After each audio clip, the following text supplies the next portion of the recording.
आज हम chapter number 2 कर रहे हैं और उसका टॉपिक जो है वो अलजबरा है।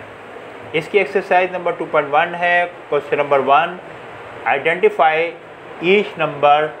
हमने देखना है कि इसका जो है वो हमारे पास क्या सीक्वेंस क्या बनता है। ठीक है जी, सीक्वेंसली हमने इसको जो है वो अरेंज करना है। और ये जो लास्ट टू वैल्यूज़ हैं हमारी 28, 24, 20 और 16 के बाद जो लास्ट टू वैल्यूज़ हैं ये हमने इसको यहाँ पर लिखना है, फिल करना है कि ये लास्ट टू टर्म्स हमारी क्या बनती हैं। तो अगर हम देखें तो एक सिस्टमेटिकली या सीक्वेंसली जो है वो डिफरेंस हम इस सीरीज़ में देख रहे हैं।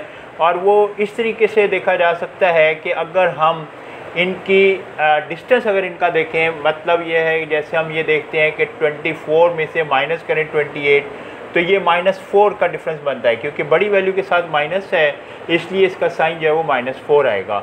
इसी तरह से थर्ड वैल्यू में से सेकंड वैल्यू को जब माइनस करेंगे तो 20 - 24 = -4, क्योंकि यहाँ पर भी माइनस जो है वो बड़ी वैल्यू के साथ लिखा हुआ है। तो इसलिए 28 से 24 तक -4 डिफरेंस, 24 से 20 तक फिर माइनस, और फिर 20 से 16 तक भी माइनस का ही डिफरेंस है। लिहाजा हम इसको देखते हैं कि अगर ये फर्स्ट टर्म है हमारी, ये सेकंड है, ये थर्ड है, ये फोर्थ है, तो फिफ्थ टर्म इस लिहाज से हमारी इस सीक्वेंस के मुताबिक -4 जो कंसेक्टिवली सीक्वेंस है उसके मुताबिक क्या आएगी। तो हम देखते हैं फर्स्ट, सेकंड, थर्ड और फोर्थ और फिफ्थ टर्म हमारी जो है वो इस लिहाज से बनेगी। फिफ्थ टर्म जो है वो हमारी है क्या बनेगी, 16 में से अगर हम -4 करते हैं तो ये हमारी 12 बनेगी, यानी हमारी फिफ्थ टर्म 12 है। इसी तरीके से सिक्स टर्म भी हम फाइंड करेंगे। सिक्स टर्म जो है वो हमारी क्या बनेगी, 12 - 4 = 8। ठीक है, यहाँ पर अब बड़ी वैल्यू के साथ पॉजिटिव है, जहाँ साइन कोई नहीं होता वो पॉजिटिव होता है, इसलिए साइन यहाँ पर भी पॉजिटिव ही आएगा। यहाँ पर भी पॉजिटिव है तो साइन पॉजिटिव ही आएगा।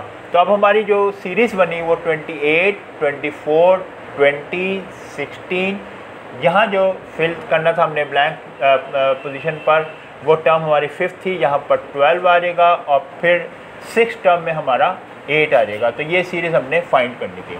अब ये नेक्स्ट क्वेश्चन हमारा क्वेश्चन नंबर 2 है। इसमें जो सीरीज़ दी हुई है जिसका हमने पैटर्न फाइंड करना है वो है हमारे पास सीरीज़ है 1, 2, 4, 7 फिर डैश और 22।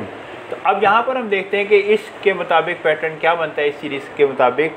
तो यहाँ से यहाँ तक का डिफरेंस, फिर डिफरेंस जो है वो हमने देखना है। हम अगर फर्स्ट टू टर्म्स का देखते हैं तो 2 - 1 हमारा डिफरेंस बनता है 1 का, तो यहाँ हमने 1 लिख दिया। ठीक है जी, फिर उसके बाद थर्ड टर्म जो हमारी है वो है 4 - 2, तो सेकंड टर्म माइनस की तो यहाँ आ गया 2। इसी तरीके से फोर्थ टर्म में से थर्ड टर्म को माइनस करेंगे तो 7 - 4 = 3। इट्स मीन के जो हमारा फर्स्ट डिफरेंस है वो 2 का है, फिर 3 है, फिर उसके बाद जो है वो 2 के बाद 3 आएगा, तो 3 के बाद 4 आएगा ऑब्वियसली, और फिर उसके बाद 5 आएगा। लिहाजा हम फर्स्ट, सेकंड, थर्ड, फोर्थ और फिफ्थ टर्म जो है वो फाइंड करते हैं। फिफ्थ टर्म फाइंड करने के लिए हम क्या करेंगे कि 7 में से हम जो है वो 7 में ऐड कर देंगे, क्या 4 ऐड करेंगे, तो हमारी फिफ्थ टर्म जो है वो हम देखते हैं। फिफ्थ टर्म 1, 2, 3, 4 फिफ्थ टर्म हमारी जो है फाइंड हो जाएगी। 7 प्लस हमारा 4 जो है वो आएगा 11। फिर इसी तरह से सिक्स टर्म देखते हैं तो सिक्स टर्म में हमारी वैल्यू जो क्या आएगी, सिक्स टर्म में हमारी फिफ्थ टर्म थी जो 11, और इसमें हम ऐड करेंगे 5 तो ये आ जाएगी 16। तो फाइनली जो सीरीज़ बनी उसका पैटर्न जो बना वो बना 1, 2, 4, 7, और इसमें फिफ्थ टर्म में हमारा आ गया आंसर 11, और इसी तरह से सिक्स टर्म में हमारा आ गया 16, और ये लास्ट वन जो है वो 22 एज इट इज़ आ जाएगा।